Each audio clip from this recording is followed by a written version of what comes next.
옛날에 개그 콘서트에 애정남이라는 코너가 있었습니다. 애매한 것을 정해주는 남자. 그래서 새해 인사를 언제까지 해야 되냐, 즉 새해 복 많이 받으세요 라는 그 새해 인사를 언제까지 하면 좋으냐라는 그 질문이 있었습니다. 그때 그 애정남에서 결론을 지은 게 구정 때까지는 새해 복 많이 받으세요 라는 인사를 해도 좋다라는 그러한 이야기를 했던 적이 있습니다.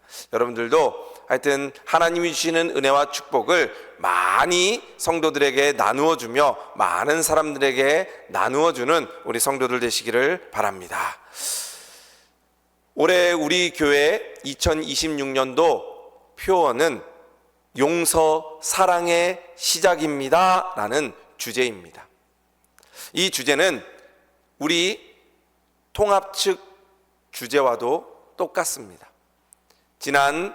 작년 9월 달에 총회를 하면서 올 한 해 우리 총회의 통합 측의 주제는 이 용서, 사랑의 시작입니다 라고 한 해를 살았으면 좋겠다라고 총회에서 선포하였습니다. 그리고 각 교회마다 2026년도에는 용서, 사랑의 시작입니다 라는 그 주제의 말씀을 가지고 한 해를 시작합니다.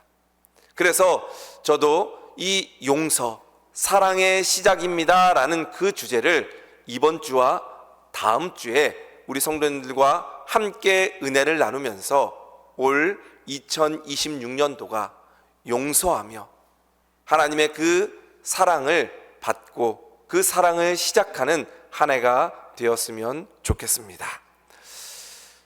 성경 말씀에는 좋은 말씀들이 많이 있습니다.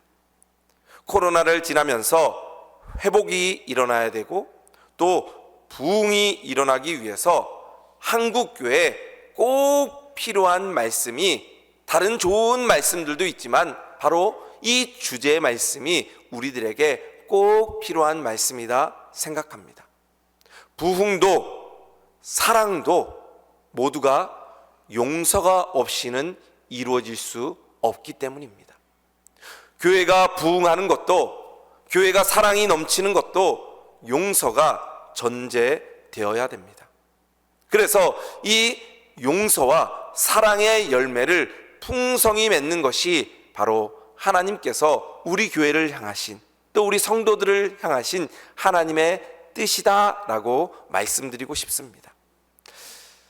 옛날 저희 어렸을 때 자주 불렀던 찬양 중에 세상은 평화를 원하지만 이라는 이 찬양이 있습니다. 이 찬양을 부르면서 우리나라가 전쟁 가운데 많이 힘들고 어려운 그 상황 가운데서도 또 세계의 그 정세가 공산주의와 또 민주주의가 함께 이렇게 대립되는 그 상황 가운데 이 찬양을 부르면서 정말 주님의 평화가 이 땅 가운데 내리기를 소망하며 하나 되는 마음으로 이 찬양을 불렀던 기억이 있습니다. 아마 교회학교를 다니신 분들, 또 어렸을 때부터 교회를 다니신 분들은 한 번쯤은 불러보았거나 들어봤던 찬양일 것입니다. 여기에 보면 세상에 많은 전쟁과 고통과 어려움이 있지만 이 모든 것이 하나가 되는 것은 바로 예수 그리스도로 인하여 예수님을 믿을 때 하나가 될 수 있다라는 그 찬양입니다. 그런 의미에서 올 한 해 그 용서, 사랑의 시작입니다 라는 주제와 딱 맞는 찬양인 것 같습니다. 그러나 우리가 찬양하는 이 찬양처럼 세상은 평화를 원하지만 그렇지 못한 세상이 바로 우리가 살아가는 이러한 세상입니다. 평화에는 두 개의 종류가 있습니다. 첫 번째는 팍스라는 평화가 있고 두 번째는 샬롬이라는 평화가 있습니다. 이 두 개의 개념은 똑같은 평화를 원하지만 개념이 다릅니다. 그림에 보듯이 팍스가 주먹이라면 샬롬은 보자기입니다. 이것만 생각하면 팍스는 주먹이고 샬롬은 보자기구나 라고 이해가 쉽게 될 겁니다. 그러면 팍스가 무엇인지 제가 설명해 드리겠습니다. 팍스는 로마인들이 추구했던 평화로 힘으로써 세상을 정복하는 것이 평화다라고 생각했습니다. 그래서 로마 사람들은 팍스 로마 외치면서 하루도 피를 흘리지 않는 날이 없이 이 힘으로써 모든 세상을 지배하기 시작했습니다. 힘으로 다른 나라를 무찌르고 힘으로 그 나라를 건설했습니다. 엄청난 부를 축적하고 그 기세는 하늘을 찌를 듯이 높았습니다. 그래서 세상 사람들이 로마는 태양은 영원히 지지 않는 나라다라는 그 별명까지 그 로마에 붙였던 것입니다. 그만큼 로마는 엄청난 권력과 재물을 가지고 힘을 가지고 평화를 외치면서 나라를 정복했습니다. 그러나 팍스의 계명을 가지고 있던 그 평화는 끝내 이루어지지 않았습니다. 힘으로써 평화를 가지려고 했지만 진정한 평화가 이루어지지 못했다라는 것입니다. 반면에 샬롬은 히브리 민족의 평화의 개념입니다. 하나님 안에서의 평화입니다. 이 평화는 영육 간에 조금도 부족하지 않는 온전한 것을 샬롬이다라고 이야기합니다. 바로 하나님 안에서 온전한 평화를 누리는 것이 바로 샬롬입니다. 제가 몇 가지 성경 말씀에 나오는 샬롬을 말씀드리겠습니다. 첫 번째는 12해 동안 혈루증을 앓던 여인이 예수님의 옷자락을 붙잡는 순간 고침을 받았습니다. 이때 예수님은 이 여인에게 따라 내 병이 고침받았다라고 말씀하시지 않았습니다. 예수님께서는 그 옷자락을 맞고 병을 고침받았던 그 여인에게 이렇게 말씀하십니다. 따라 내 믿음이 너를 구원하였다. 병이 고침받았다 이야기하지 않고 내가 구원받았다 말씀하십니다. 바로 이 구원의 실체가 샬롬이고 병을 고침받은 것이 바로 샬롬입니다. 여러분들도 질병 때문에 많이 힘들고 어려우신 분들 계시죠? 이러한 샬롬의 은혜, 예수님께서 치료해 주시는 그 구원의 은혜가 우리 모든 성도들 가운데 있기를 주님의 이름으로 축복드립니다. 바로 이것이 샬롬입니다. 또 성경 말씀에 보면 베드로가 물에 빠졌을 때 주님 저를 살려주세요 라고 베드로가 소리칩니다. 주여 나를 구원해 주세요 라고 소리칩니다. 물에 빠졌는데 자기를 구원해 달라고 합니다. 또 풍랑이 거세게 일던 그 배 안에서 제자들이 예수님을 깨울 때도 주여 우리를 구원해 주세요 라고 이야기합니다. 그래서 예수님께서는 베드로를 물에서 건져주시고 풍랑이 치는 그 바다를 잠잠케 하시는 그 예수님의 샬롬이 있었던 것입니다. 즉 베드로와 예수님의 제자들이 위험할 때, 힘들고 어려운 고난이 있을 때 예수님께서 건져주시는 겁니다. 그것이 바로 샬롬입니다. 어려운 일이 있을 때, 내 힘으로 안 될 때, 그 어려움 가운데서 예수님께서 건져주시는 것이 바로 구원이고 그것이 바로 샬롬입니다. 여러분들도 올 한 해 동안 때로는 힘들고 어려운 일이 있고 내 힘으로 안 되는 일이 있더라도 주님이 함께 하심으로 여러분들을 구원하시고 건져주시는 그 샬롬의 은혜가 있기를 주님의 이름으로 축복드립니다. 또 삭개오라는 그 세리장이 예수님을 만나고 회개하고 자신의 모든 것을 팔아서 가난한 사람들에게 나누어 주었을 때 예수님께서는 그 삭개오에게 이렇게 말씀하셨습니다. 오늘 구원이 이 집에 이르렀으니 이 사람도 아브라함의 자손이미로다. 바로 삭개오의 집에 구원이 이르렀다라고 말씀합니다. 그것이 바로 샬롬입니다. 영원한 생명을 얻고 천국 백성이 되는 것, 그것이 구원이고 그것이 임한 사람이 바로 샬롬의 은혜로 살아가는 사람들입니다. 여러분들도 예수님을 믿고 구원함을 받고 그 구원의 은혜를 누리며 샬롬의 삶을 살아가는 우리 성도들 되시기를 주님의 이름으로 축복드립니다. 사도행전 4장 12절 말씀에 보면 다른 이로서는 구원을 받을 수 없나니 천하 사람 중에 구원받을 만한 다른 이름을 우리에게 주신 일이 없음이려라 라고 이야기합니다. 구원받을 이름은 예수님밖에 없다라는 것입니다. 아까 말씀드렸듯이 구원받는 그 구원이 샬롬입니다. 즉 샬롬은 예수님만이 주실 수 있는 것입니다. 세상은 평화를 원하지만 세상의 그 어디에서도 참된 평화를 찾을 수 없습니다. 왜냐하면 참된 평화는 우리에게 구원을 주시는 예수님만이 주실 수 있기 때문입니다. 예수님은 요한복음 14장 27절 말씀에 이렇게 말씀하셨습니다. 평안을 너희에게 끼치노니 곧 나의 평안을 너희에게 주노라. 내가 너희에게 주는 것은 세상이 주는 것과 같지 아니하니라. 여기에 보면 나의 평안이라고 주님께서는 말씀하십니다. 평안은 예수님이 주시는 것입니다. 많은 돈을 갖고 있다고, 많은 권력을 갖고 있다고, 내가 건강하다고 평안할 수 없습니다. 그것은 세상이 줄 수 없는 것입니다. 참된 평안은 예수님께서 주실 수 있기 때문입니다. 올 2026년도에도 예수님께서 주시는 그 샬롬의 평안이 우리 모든 성도들 삶 가운데 있기를 주님의 이름으로 축복드립니다.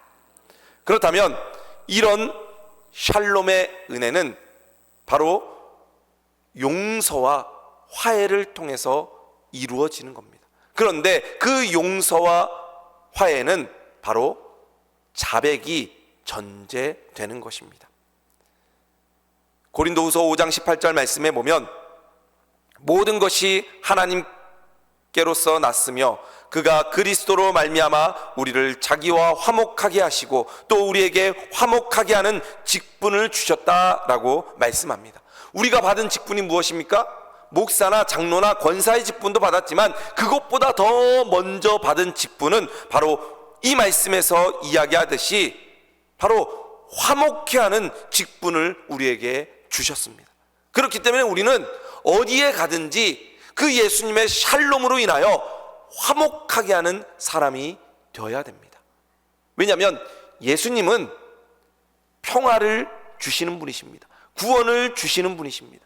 그럼 예수님이 나와 함께 하십니다. 내가 예수님을 믿고 구원받았습니다. 그럼 내가 가는 곳마다 어떤 삶이 이루어져야 됩니까? 평화의 삶이 이루어져야 됩니다. 내가 가는 곳마다 샬롬의 은혜가 있어야 됩니다.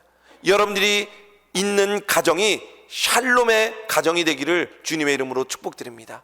여러분들이 있는 우리 교회가 샬롬의 교회가 되기를 주님의 이름으로 축복드립니다.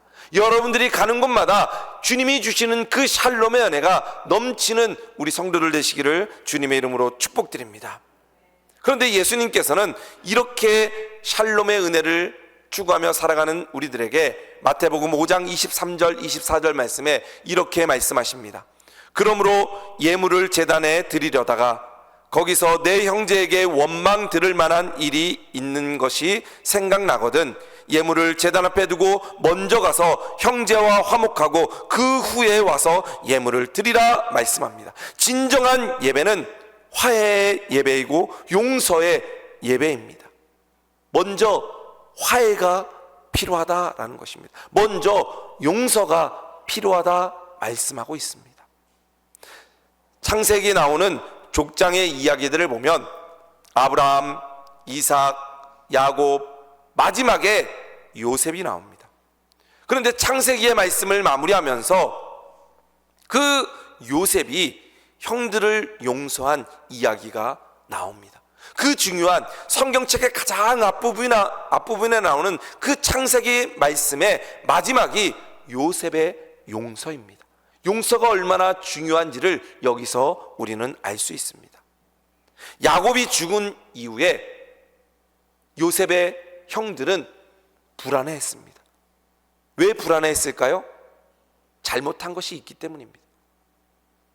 그들이 요셉을 어렸을 때 죽이려고 했고 팔아버렸기 때문에 그들 마음속에 요셉이 우리를 괴롭히고 요셉이 우리를 해코지하면 어떡하지 하는 두려운 마음이 있었습니다. 그 전까지는 아버지인 야곱이 살아계시기 때문에 요셉이 함부로 못했던 것이고, 이제는 야곱이 죽었으니까 요셉이 이제는 우리를 괴롭히고 우리를 죽이려고 할 것이다 라는 그 두려움이 형들에게 있었습니다. 그때 이 형들은 아버지가 죽고 난 이후에 요셉에게 달려가 그 발 아래 엎드려서 이렇게 이야기합니다. 우리는 당신의 종입니다. 우리의 죄와 허물을 용서해 주십시오 라고 형들이 진정으로 회개하고 자백합니다. 그때 요셉은 이 형들의 모습을 보면서 울면서 이렇게 이야기합니다. 두려워하지 마십시오. 내가 당신들과 당신들의 자녀를 기르겠습니다. 이 형들의 자백과 회개를 통하여 진정한 용서가 거기서 일어나게 되는 것입니다. 바로 우리가 주님 앞에 자백하면 주님은 우리의 모든 죄를 용서해 주십니다. 요한일서 1장 9절 말씀에 보면 만일 우리가 우리 죄를 자백하면 그는 미쁘시고 의로우사 우리 죄를 사하시며 우리를 모든 불의에서 깨끗게 하실 것이다 말씀합니다. 여기에 보면 우리의 죄를 자백하면 주님께서는 다 용서해 주십니다. 용서의 전제 조건이 바로 자백입니다. 자백은 요셉의 형들처럼 지은 모든 죄를 두려움과 슬픔을 가지고 무릎 꿇고 하나님과 사람들 앞에서 자신의 죄를 인정하는 것입니다. 그럴 때 참된 용서가 나타날 수 있습니다.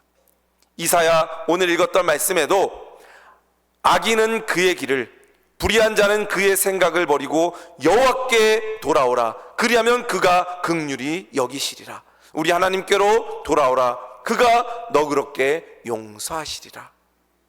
용서하는 전제 조건이 버리고 돌아오는 것입니다. 그러면 하나님께서 긍휼히 여기시고 용서를 베푸신다 말씀하고 있습니다. 바로 용서의 전제 조건은, 긍휼의 전제 조건은 바로 자신의 죄를 자백하는 것입니다. 그런데 세상이 그렇게 잘못한 사람들이 자백하고 용서하는 것처럼 순조롭게 흘러갈까요? 그렇지 않은 것이 세상입니다. 아무리 잘못한 사람도 자신의 죄를 자백하지 않는 사람들이 많이 있습니다. 저는 감옥에 가보지 않았지만 감옥에 갔다 온 사람들의 이야기를 들어보면 감옥에는 잘못한 사람들이 다 하나도 없다라고 이야기합니다.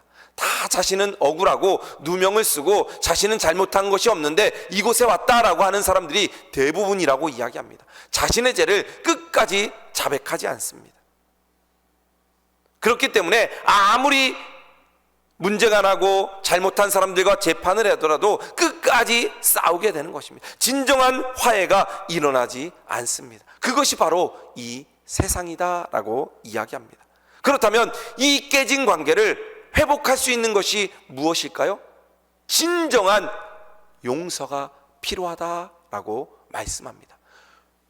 용서, 예수님께서 우리들에게 먼저 베풀어 주셨던 그 용서, 십자가 은혜가 우리에게 필요하다 말씀합니다. 그 용서를 함에 있어서 성경 말씀에서는 힘써 지켜라 말씀하고 있습니다. 그것이 바로 스푸다조입니다. 그래서 우리는 용서할 때 예수님이 용서하셨던 것처럼 우리는 힘써서 그 용서의 사랑을 베풀어야 되는 것입니다. 진정한 용서를 베풀 때 우리의 관계가 회복될 수 있는 것입니다.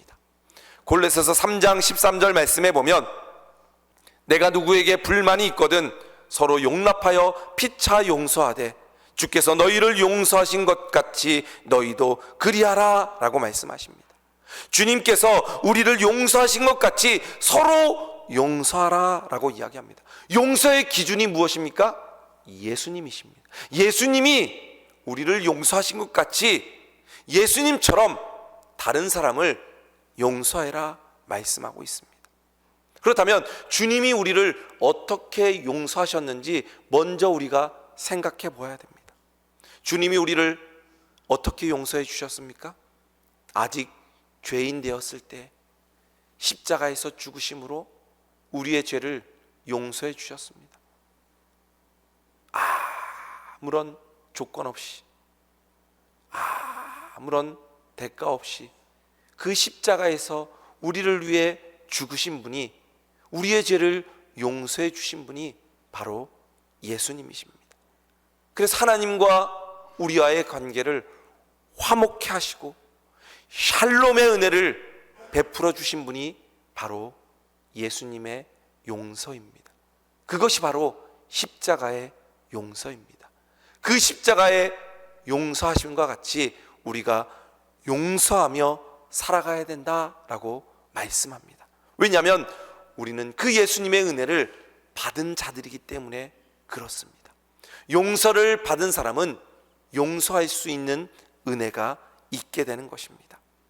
에베소서 2장 16절에서 17절 말씀에 보면, 또 십자가로 이 둘을 한 몸으로 하나님과 화목하게 하려 하심이라. 원수된 것을 십자가로 소멸하시고 또 오셔서 먼 데 있는 너희에게 평안을 전하시고 가까운 데 있는 자들에게 평안을 전하셨다 말씀합니다. 그 예수님의 십자가로 말미암아 모든 죄를, 원수된 것을 다 소멸하시고 평화를 주셨습니다. 그 십자가의 용서를 받은 자들이 바로 우리들입니다. 그 십자가의 복음으로 말미암아 모든 깨어졌던, 모든 무너졌던 것들이 회복될 수 있었던 것입니다. 바로 이 십자가의 은혜를 받은 우리들이 용서의 삶을 살아야 된다 말씀하고 있습니다. 골로새서 3장 14절 말씀 보면, 이 모든 것 위에 사랑을 더하라.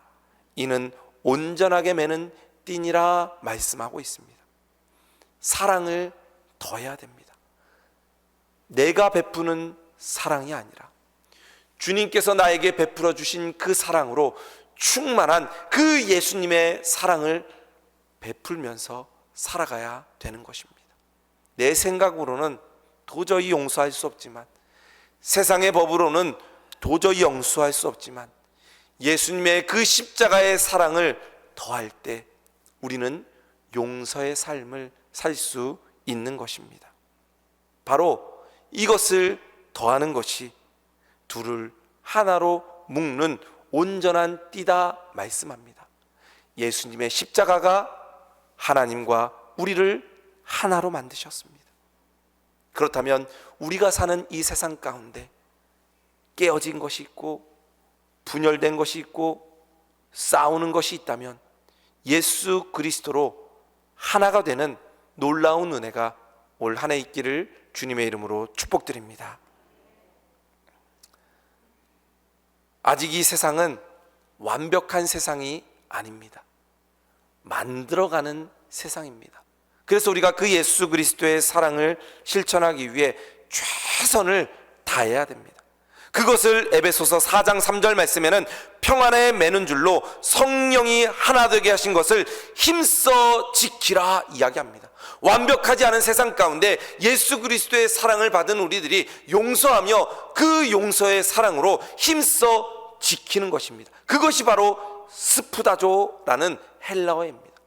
스푸다조는 옛날에 로마의 원형 경기장에 그 죄인들이, 그 종들이 사자와 싸우러 나갈 때 뒤에 있는 사람들이 외쳤던 단어입니다. 곧 원형 경기장에 나가서 언제 사자와 싸우다 죽을지 모르는 그 사람들에게 그 뒤에 있는 동료들이 스푸다조 라고 외칩니다. 죽음을 향해 달려가는 자들에게 힘써 싸워라 라고 이야기하는 것이 바로 스푸다조입니다. 사도 바울은 에베소서에서 우리들에게 주님이 주신 사랑을 이 세상에 나아가서 힘써 지키라, 스푸다조 라고 외치고 있습니다. 마치 죽음을 향해 달려가는 그 원형 경기장에 나아가는 그 사람들에게 스푸다조 힘써 싸워서 이겨라 이야기하듯이 사도 바울이 세상에 나아가는 2026년도를 살아가는 우리들에게 스푸다조 용서의 사랑을 베풀면서 살아가라 외치고 있는 것입니다.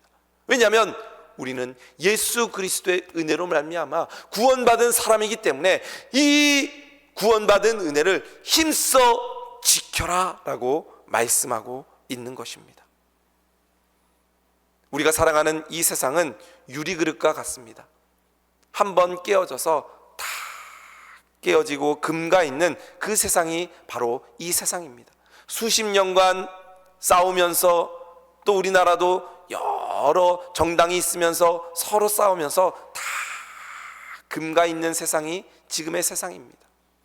가정도 때로는 깨어진 가정들이 너무나 많습니다. 그런데 이것이 다시 하나 될 수 있는 것은 바로 예수 그리스도의 십자가의 은혜로 하나 될 수 있는 것입니다. 그것이 바로 주님이 주시는 샬롬입니다.